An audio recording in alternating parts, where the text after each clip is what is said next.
Okay, so for this week's lecture, electrochemistry. Uh, in this PowerPoint, we'll be applying equilibrium and free energy. But we will be applying it to things we went over in 121, oxidation reduction, and specifically how it relates to electricity, like batteries. This is probably the primary example of that. All right. So electrochemistry is study of chemical reactions to produce electricity or use electricity, exchange of chemical electrical energy. We always involve oxidation reduction reactions. Okay, we talked about that. Transfer electrons.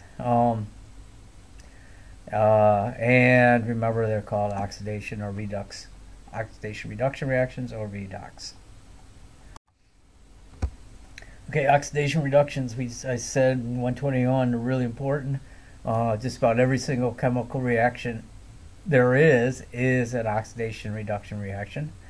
The ones that we notice right off the bat are combustion reactions, photosynthesis, and its opposite, cellular respiration, and other things like methane monooxidase, which is an enzyme which turns it's found in the gut of cows. It turns methane, actually produce this, the reverse reaction, and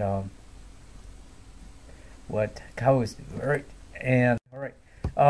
So as we learned in 121, there's two processes. There's oxidation, where substance loses an electron, like sodium can lose an electron. Well, anything can lose an electron, but here sodium loses electrons, and it would be considered a half reaction if it was in an ionic formation of ionic compound, or possibly a single replacement reaction.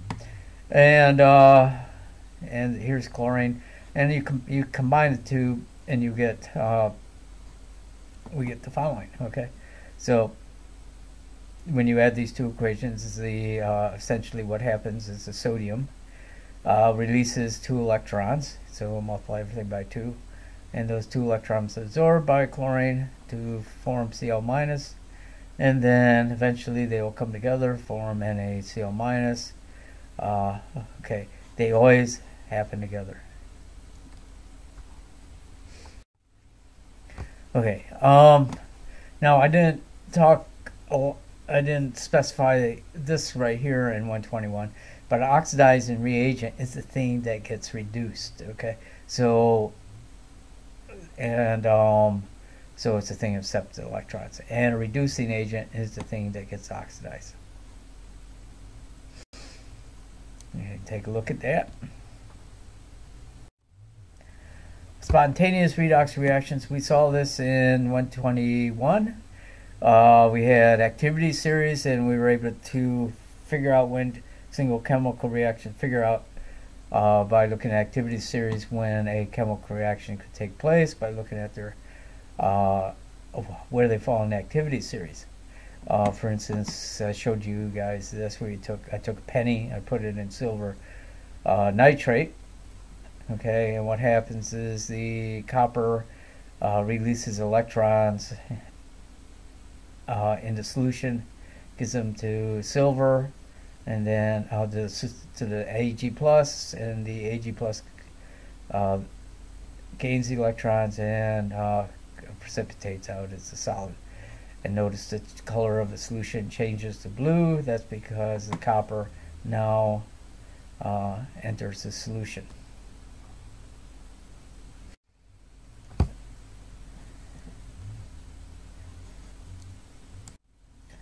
Okay, electrochemistry, possible to separate oxidation reduction process. So if you have an oxidation reduction reaction, you can, like we said in 121, you can break it up into its half reactions. And then you actually can separate them, but you separate them, but you have a connection between them. All right. When you have a spontaneous reduction reaction, it'll produce electricity. And you can do the opposite. You can use electricity to push reactions the other way, to make non-spontaneous redox reactions take place. One place that actually biology does is that it uses electricity from your cells in the formation when it makes making ATP, and to make ATP it does this.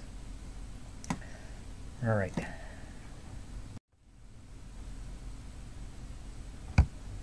So we're going to look at a galvanic or Voltaic cell. Okay, these are named after the people who came up with them, Galvan and Volta. They both came up with the idea back in the 1800s. They came up with the first batteries, and then people like Tesla and Tesla took it a step further, and now we see Tesla cars. Now it has nothing to do with Tesla, but the reason why they're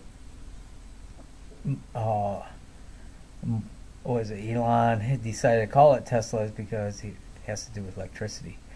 All right. So the key thing about these is it's a electrochemical cell that is spontaneous, and therefore it produces electricity spontaneously. And it can, that when it produces electricity, it can do work. It transfers electrons along a wire or pathway, which can go through a load and make things happen, like power your laptop, cell phones, cameras, and TVs, etc.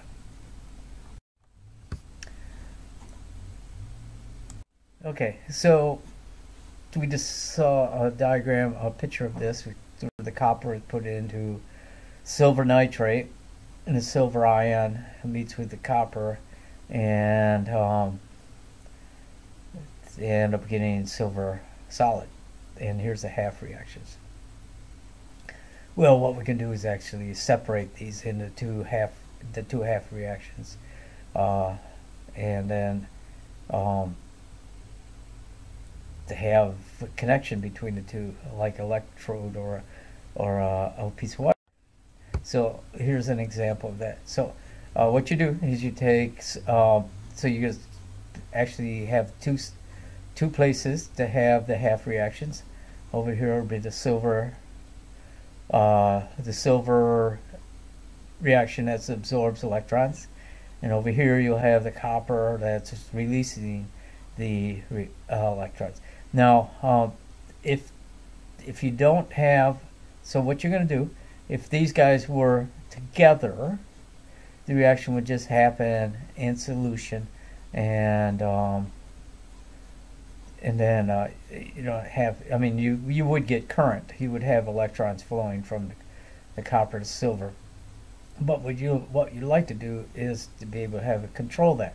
So what you do is you put the copper on this side and the silver over here, and then you say the electrons can't move between each other unless they go through this wire. They have to go through this path. So the copper is oxidized. It releases the electrons. The only reason it releases the electrons, by the way, is because as soon as this gate opens up, this silver says, "Hey, I see you. Give me some electrons." Okay. So when this is shut off, this guy just has a potential to give electrons, and this guy has a potential to take electrons. But not till you open this up does that actually move. All right. So when you close the circuit, all right, the electrons will move from here to here. So the side that produces the electrons, the oxidize, is the anode. And the way that I remember that is the both vowels. Okay, anode, oxidize, AO. Okay. and then the other one's got to be cathode reduction. All right. So so what you have here, and then you have this thing called a salt bridge. Now, if you didn't have the salt bridge, what would happen is electrons would go over to this side, and then eventually they would just move over a couple times because there's no flow of electrical charge. Okay, so what we have to do is put a salt charge which will replenish so if this side loses all its plus charge, then there's no difference between this side and this side in terms of its charge. So what you want to do is it's this side over here loses its plus charge, you would like it to replenish its plus, and as this side actually loses its minus charge, okay, actually the other way, as this side loses its minus charge, you want the minus go this way, want minus to replenish it over here, any ion will do, and as the plus diminishes on this side over here, the salt bridge will add plus over to here to make sure that this constantly will flow. Okay. So what happens after half cells? That's what we call them. When metal, so let's take a look at over here at the oxidizing or the anode. If metal ion on the surface of an electrode loses electrons, like the copper, it becomes oxidized. And then the metal on the metal ions from this side over here will come over, connect with the silver, and then we'll start to aggregate on the post of the silver. Okay, so actually you'll see that this post over here, if it's made of pure copper, will start to disappear, and you'll see that this guy over here will get larger and larger.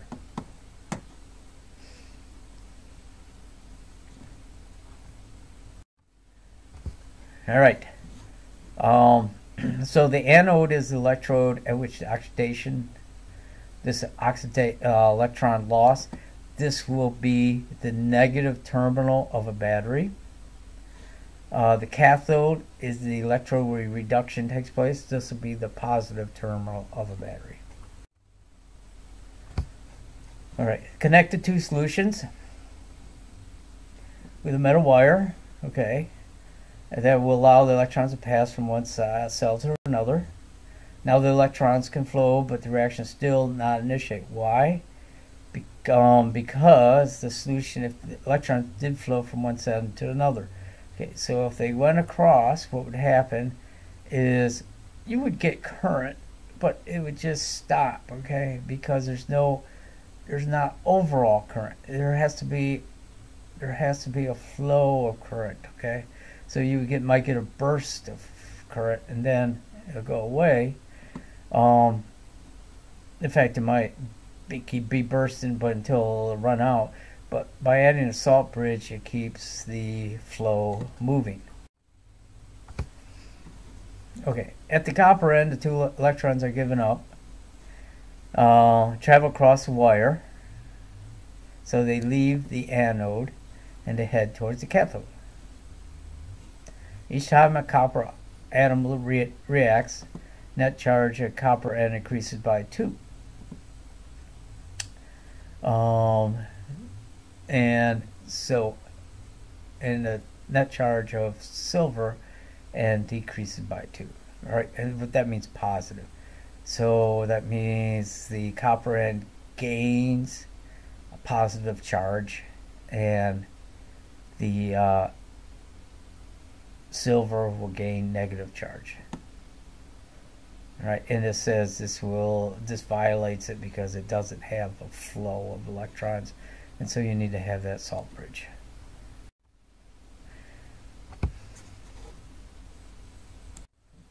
Okay, so there are two types of charge conduction. Metallic conduction That's what we've been talking about here. It's external to the cell. The electrical charge is transferred, reported from one electrode to the other by movement of electrons through wire. Okay, and then there's the other one, electrolytic conduction, which happens actually in the solution, and we won't be talking about this. I have there is a bigger PowerPoint, the original PowerPoint, that will be that discusses electrolytic conduction a lot more. I'd ask, it's very, very interesting.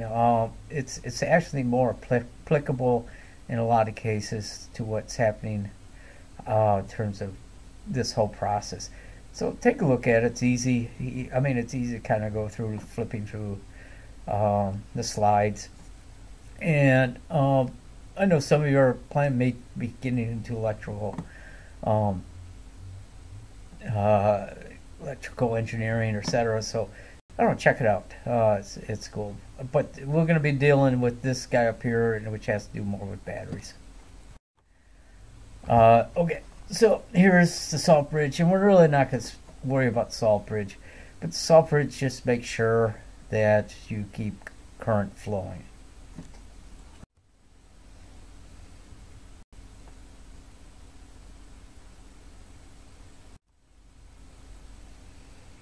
Okay, here you go. Just take a look at it.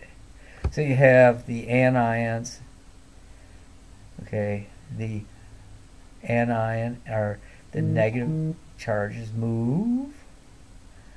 Okay, it's called plus because it's being oxidized and it's releasing electrons, and then cations are moving this way.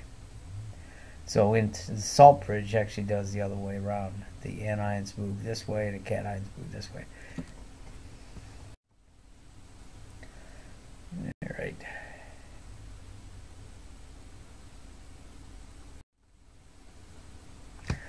All right, now let's get to formulating this. Okay, so let's take a look at our copper-silver situation. We have the copper, and what's going to happen is get oxidized.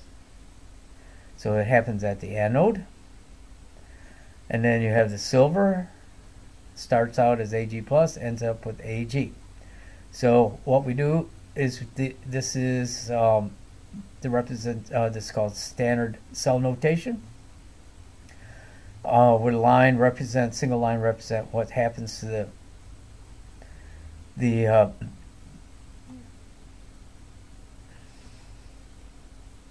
excuse me, what happens to the oxidized substance. And then you have the double bar represents the salt bridge, and then you have the substance that's being reduced. Again, on a battery, this would be the negative, this would be the negative, and this would be the positive.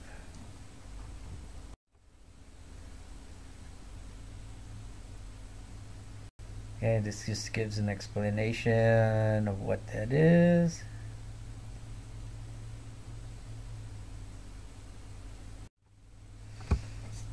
All right, so let's take a look at it. So we have, write the standard cell notation for the following cell, electrochemical cells.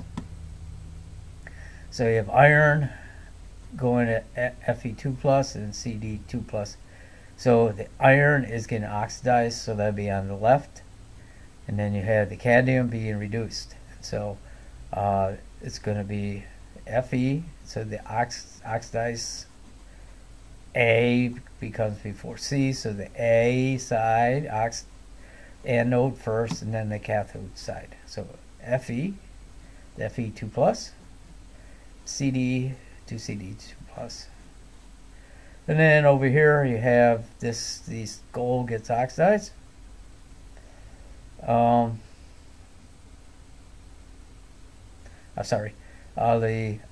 aluminum gets oxidized, and the gold gets reduced.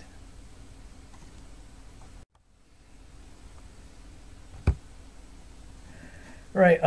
Sometimes we so it says no conductive metal in the process, and an inert electrode is used, like platinum or carbon. We can write it, and so if we have this equation, we could write it. So we write the electrode first, and then what gets oxidized. So the hydrogen peroxide be oxidized to just H. You get this, and then you could write it like this as well, instead of graphite. Okay.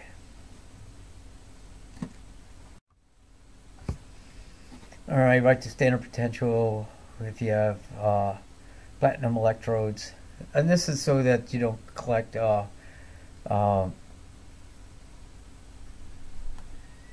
the metal on the electrodes and destroy the electrodes.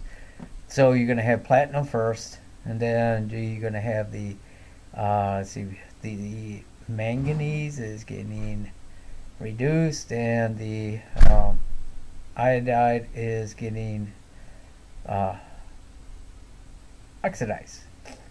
So it's going to be the iodide, so it's going to be B here. So I minus to I2, and then Mn3 to M2, give me platinum, and platinum, nothing happens to it.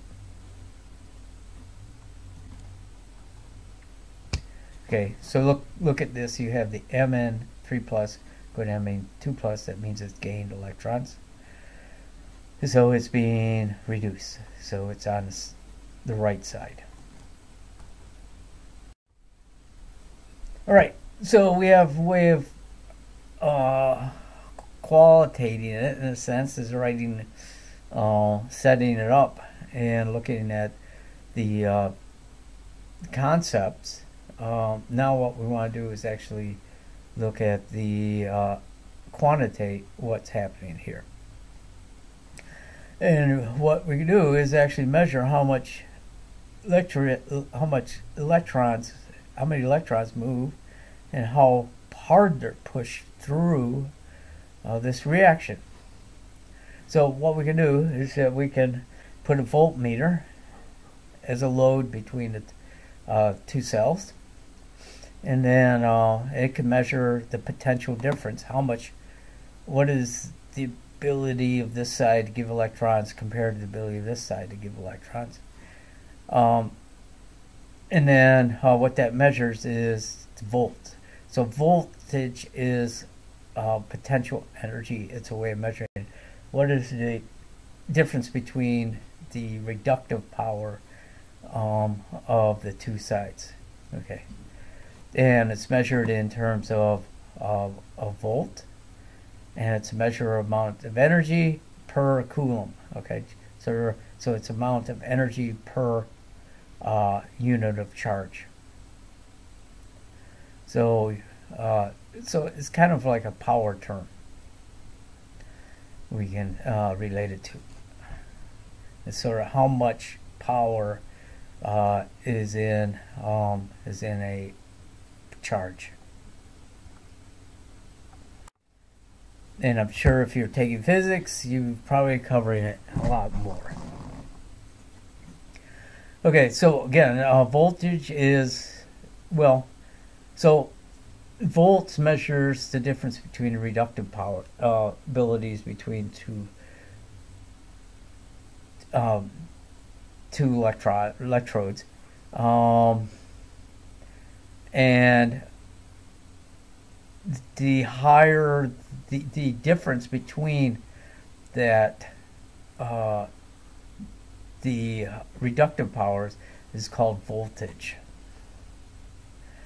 All right, so if there's a great difference between the two, then we have high voltage, which is great driving force, and it's called electromotive force. And actually, it's the sort of the pounding force of electricity. It's sort of the drive. It's like when you turn on the sink. If you turn on the sink full blast, it's like that. Okay, so, and I'm sure in physics you've probably talked about voltage and current and their difference and how to sort of conceptually understand them. Okay, and so this is how you set it up. So the voltmeter must have its negative terminal on the anode, because that's where electrons are coming from, and then a positive on that cathode.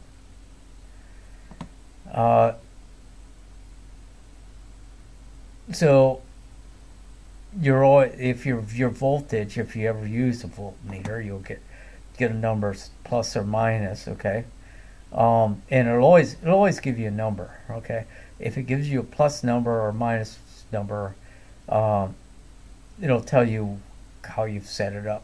So if you set up your voltmeter and it gives you a plus, then you got it set up right. You have the negative terminal on the anode and a positive on the cathode. If you get a minus on your voltmeter, that means you got switch. I mean, you don't have to, but just know that is because voltage is a positive value for spontaneous. Okay. It doesn't tell you that, so minus doesn't mean electrons are moving. So the voltage is a plus means voltage as a plus value is a spontaneous reaction.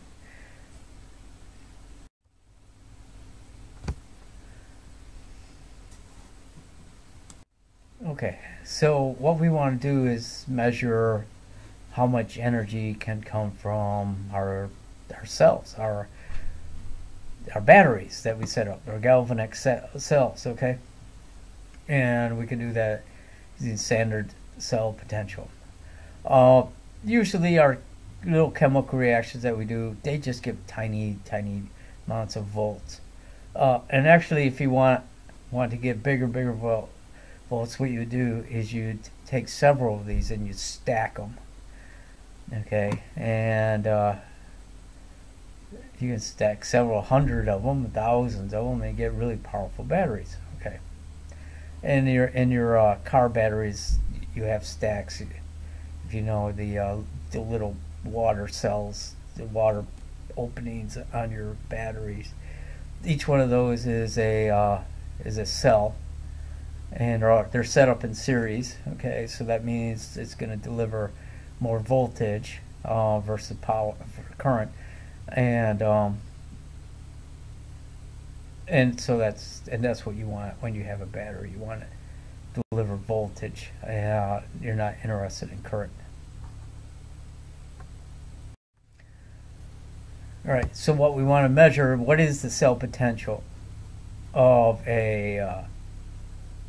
my battery? Okay. I want to know how much voltage is actually can it produce. So what is the difference between the two? So what we're going to look at is that you have both sides want to be oxidized or reduced, and what you have is actually a competition. One side wants to grab a whole electrons, the other side wants to grab a whole electron, and then what you're going to get is going to have a competition between the two sides, and you're going to get a net difference between the competitions, and that'll be end up being your cell potential. So what we're going to do is look at this thing called the reductive potential, or how easy it is for a substance to gain electrons. Okay, and we'll be looking at a reaction like X plus E electrons will give us some no charge substance. Okay, and we want to do this under standard conditions, so we can compare everything. Okay.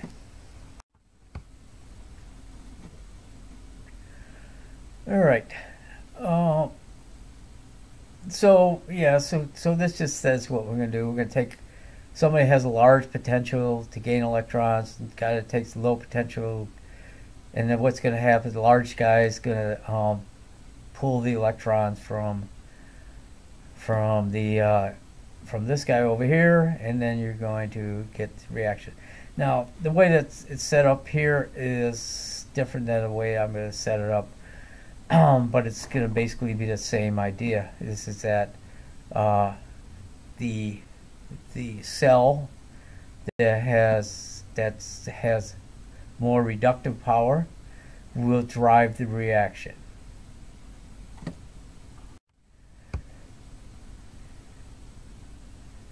Okay.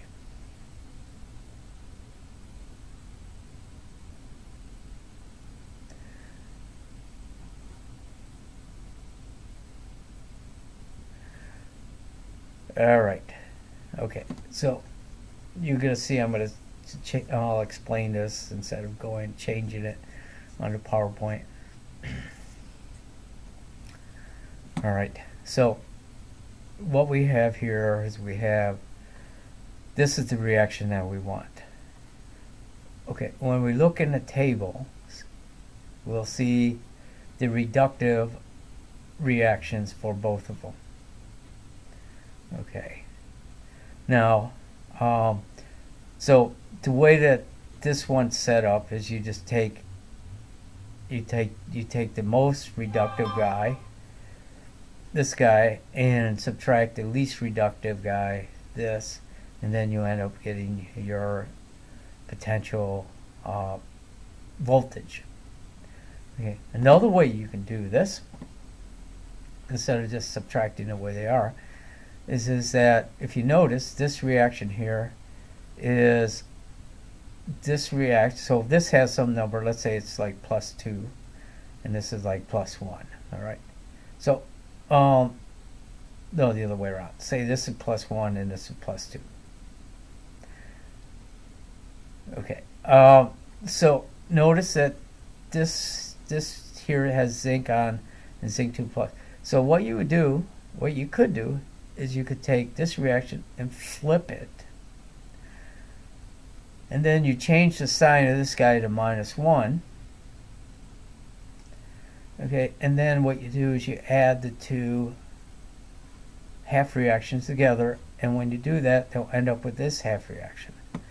And then what you do is you just add the two voltages, so it'll be +2 plus -1, or +1, and that would be this value as well. So you could do it either way. You could take subtract the most reductive, the least reductive from the most reductive, or you could, the way that I'm going to show you guys is I'm going to flip the one that's getting oxidized, okay, and then I'm going to change its charge, and then just add the two. Sort of like what we did with Hess's law.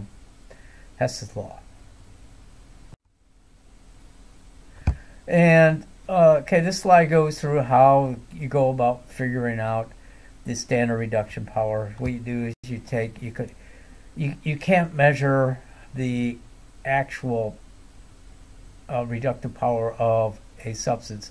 So what you do is you can take a standard, like use hydrogen and measure the reductive power of the substance with hydrogen, and then compare everything to how it deals with hydrogen. And this just goes over how they do that. Okay, so this goes through it, and it's good reading. Go ahead, check it out.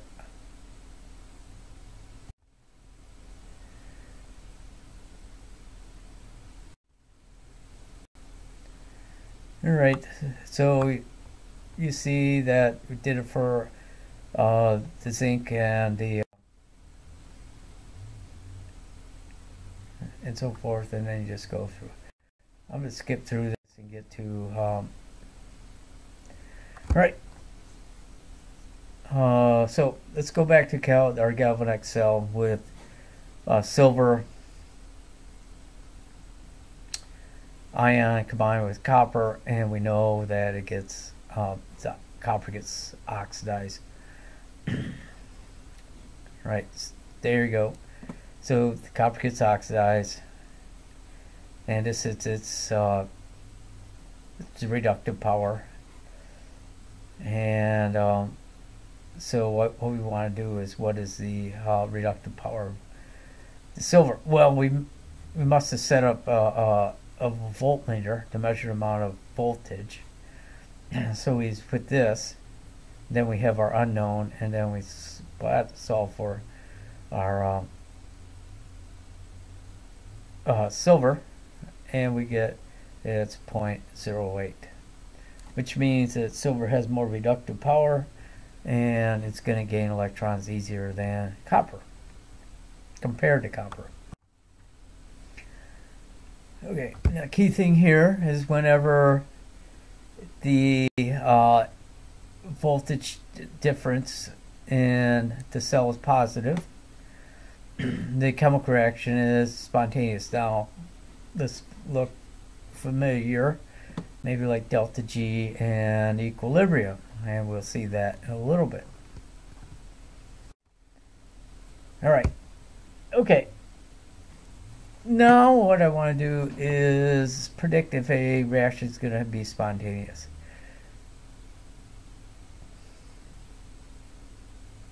So what spontaneous reaction occurs when chromium and gold are added to a solution of gold 3 plus and then chromium 3 plus?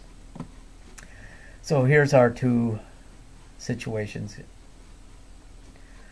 both being reductive.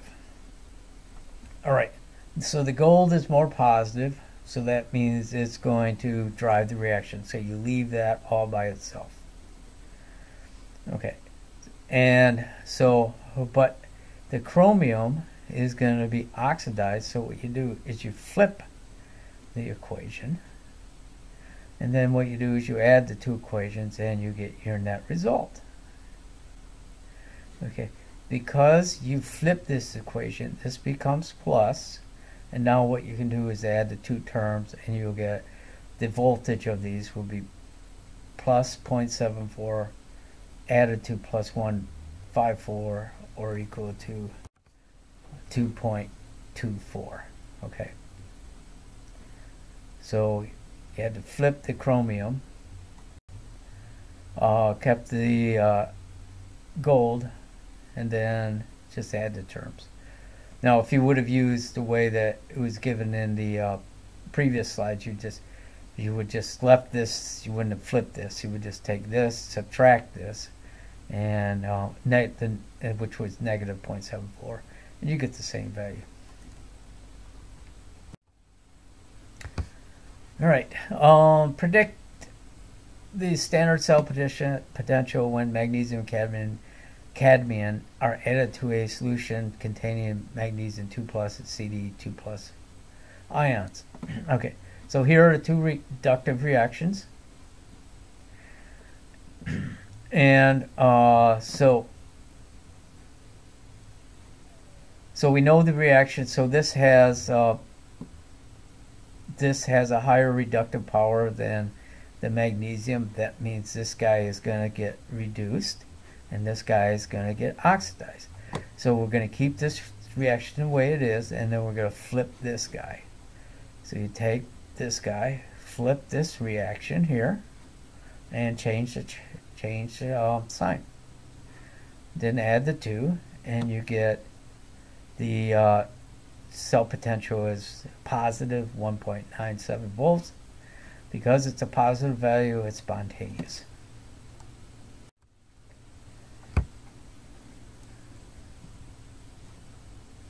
Okay, what would be the cell reaction cell potential for the galvanic cell employing the following reactions? Okay, you have these two reduction reactions. Okay, the gold has a higher plus value, so we're going to leave this way it is, and we're going to flip this one. Okay, so we flip the cobalt to this, and it becomes positive. Okay, then you have the two reactions. Remember, when you flip the reaction, you change the charge to plus. Then you add the two, you get plus 178, and it's spontaneous. Now, if you notice here, it has different amount of electrons, 2 minus, 3 minus. Don't worry about that. Okay, you don't have to multiply both sides in this by 2 or 3. That's because the electrons, we're measuring voltage, which is an intensive property, and it doesn't depend on how amount. So just don't worry about this. Just look at just add these guys together. All right, and so now let's say I want to predict if a reaction is spontaneous. So, and one way you could do that is you could look at the activity series. All right. Another way to do it is to look at the reduction potentials. And where you get these reduction potentials would be in a book or some table. So, for doing these, I'll give you a table that has these reductive potentials. All right, so given any reactions, you can calculate the E for the reaction written. And if the E is greater than 0, it's positive and it's spontaneous. Now, we always, when you make a galvanic cell, you make it to be spontaneous.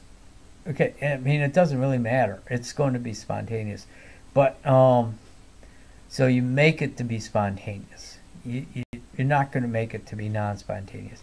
So the E is always going to be positive.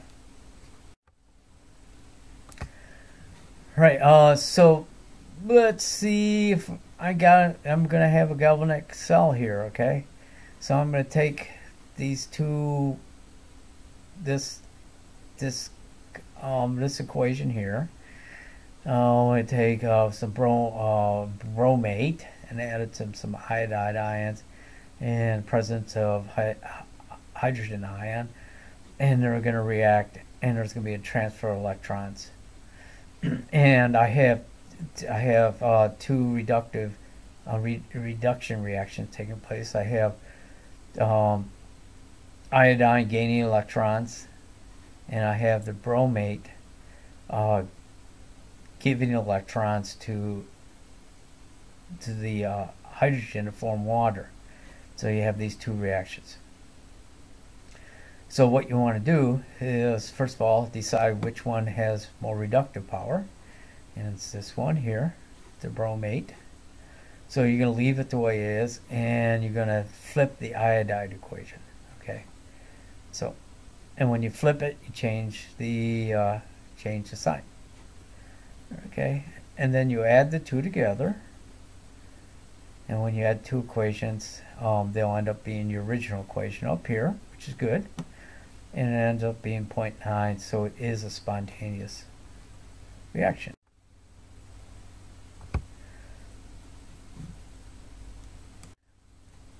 Okay, next thing, try another one of them. Determine whether or not the following reaction is spontaneous written. So I have gold plus aluminum ions, producing gold ion and aluminum.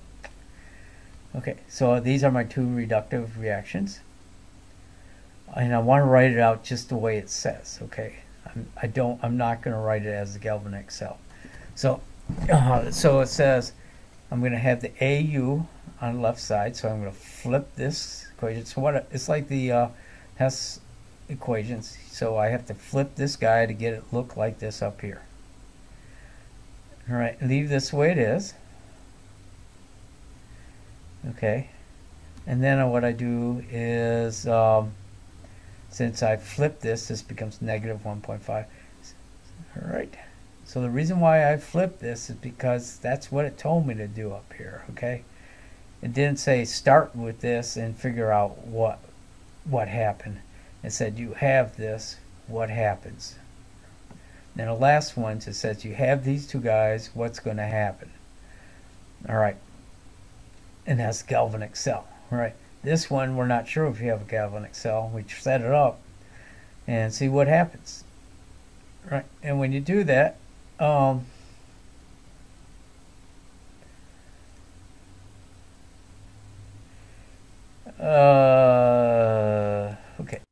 Okay, so I flipped this guy here, and I should have changed this to negative 1.5. Okay, and then what you do is you add the two together, and you get this, and it's negative, so this is a non-spontaneous reaction.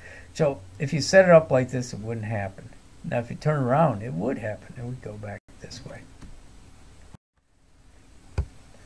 Okay, so we've been talking about spontaneity.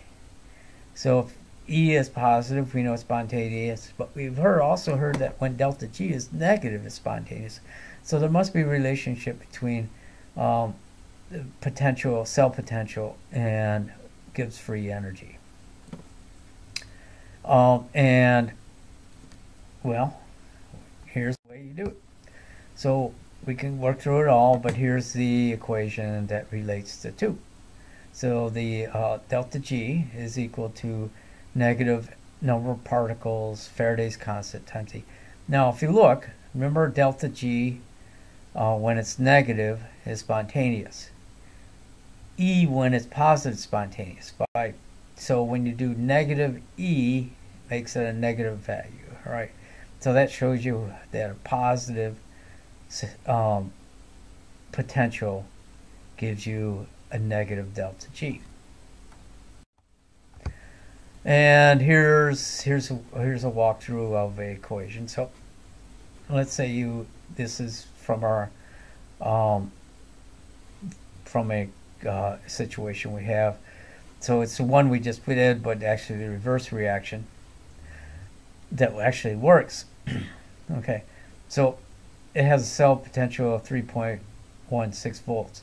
So we know this is spontaneous, so it should give us a delta G that's negative. All right.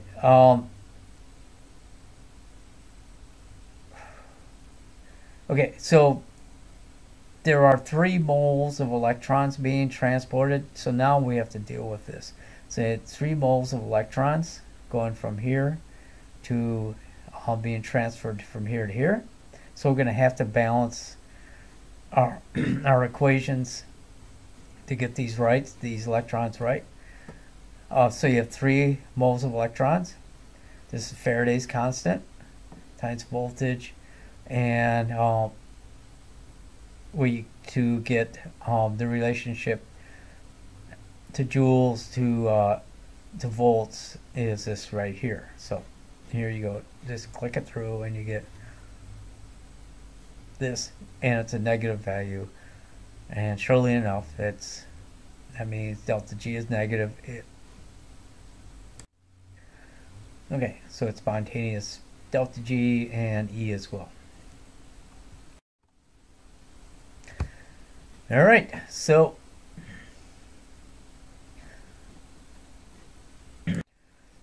well, we saw this relationship in the last PowerPoint, the relationship with delta G and equilibrium, and we see delta G in this relationship with voltage here. So now what we can do is tie the two equations together, just equal them together, and you get now, and I'll solve for E, and now you get E is equal to RT over N, Faraday's constant times the ln of the equilibrium constant.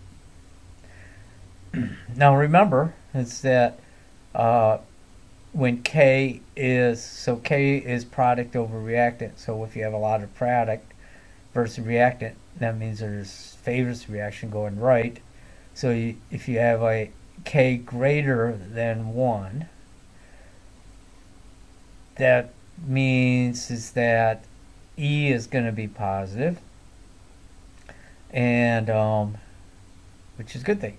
Now if there's a lot of reactants, so it'll be a fraction or a decimal number, and then a ln of decimal number is a negative number. So this number here would be a negative number, like 1 over 1,000 is a negative number. So this whole term becomes negative, and this be negative, which tells you that it's not spontaneous. And so let's go through a situation of that. So previously we did this reaction, and we came up with the delta, the E is plus 0.9. So, and now we want to determine N. So we have to determine how many electrons are transferred. So you just have to figure out, okay, look at the half reactions. And so you get 6. And we're keeping the temperature at 298. R is 8.314 joules per mole Kelvin.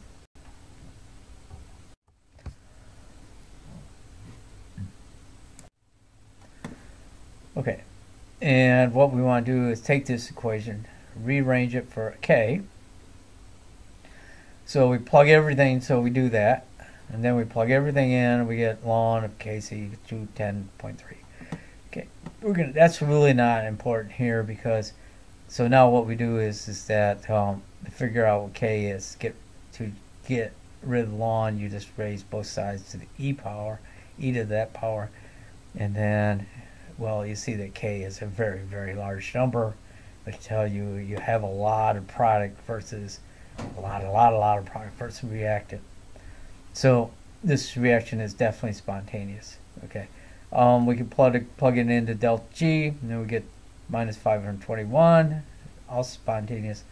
And we can see that this reaction, if nothing's holding it back, it will go to completion, and there won't be any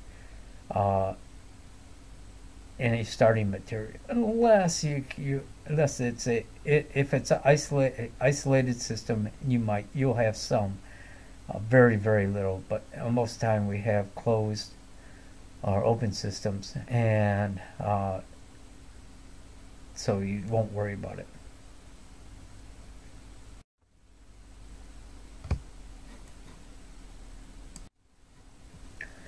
Okay, all right, now next thing we'll do is look at a non-equilibrium system. So we'll look at Q. Remember, Q is when a system's not at equilibrium. You can look at the ratio of the product to reactant. And then you have this relationship here. It's basically the same as the previous equation, but it has ln of Q.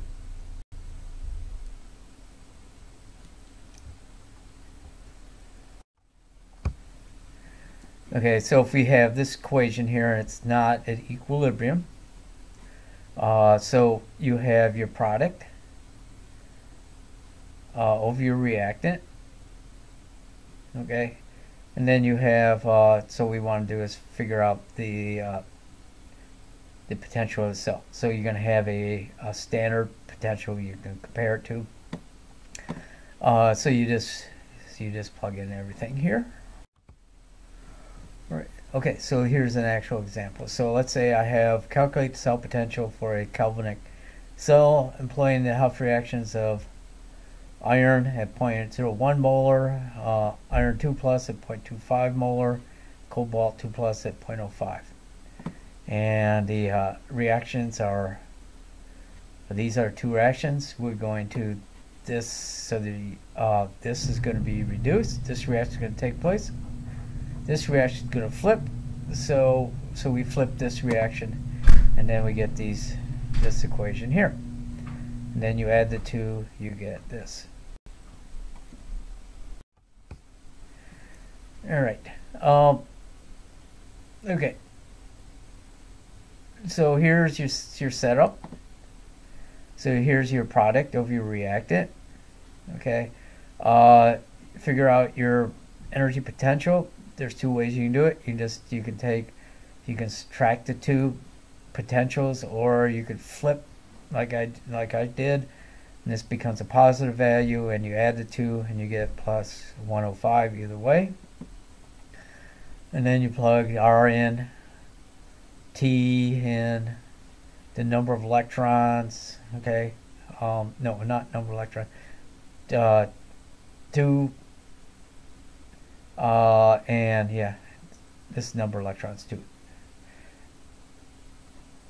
right there. And then times Faraday's constant times the ln of our ratios of our product to reactant. And then when we do this equation here, we get 0.0738. We subtract that by plus 105, which was our standard potential, which has to be given to you. And your so your final value is 0.98, which is spontaneous. Okay, so if you change the concentrations of these, it's going to change this value here because these numbers change here.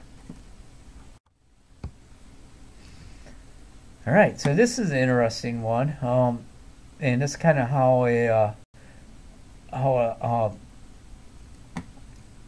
pH electrode works.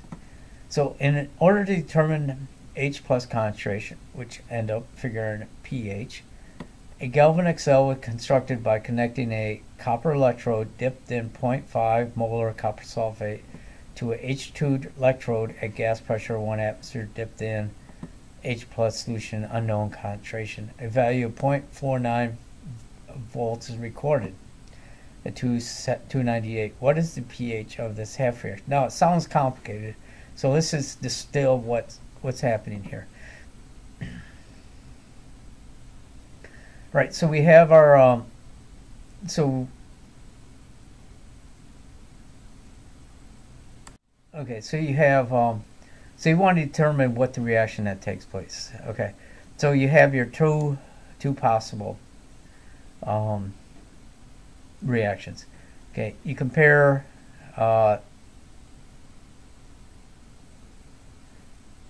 these two. Okay, and you see that copper has a higher oxidative property. That means we got to flip this equation here. Okay, so we flip that equation and we get these two equations and we add them together and we get 0.34 volts as our electric potential. All right, so now what we're going to do is the Nernst equation, and it says the voltage is equal to the voltage that we calculate minus R2 times the amount of electrons, the 2 electrons moved from the previous equation, our product over reactant. Okay. We have all these numbers, and what we have here is H plus, which will give us pH.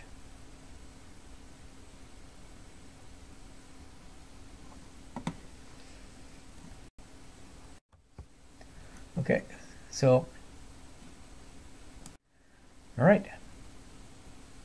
So we go ahead and walk through, come off these numbers here, and there you go. And you get H plus is this number, and you take the log of that, and you get 3.19 as the pH. Okay. At this point, we're done. Okay, with this material. I will send out a worksheet on what I want you to do.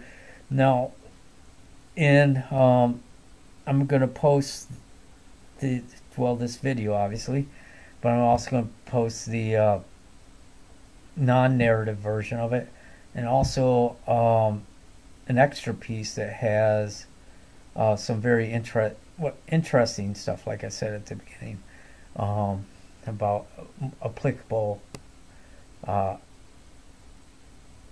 uses of electrochemistry. Okay, so that's it for this week, and we'll move on to nuclear chemistry next week. All right.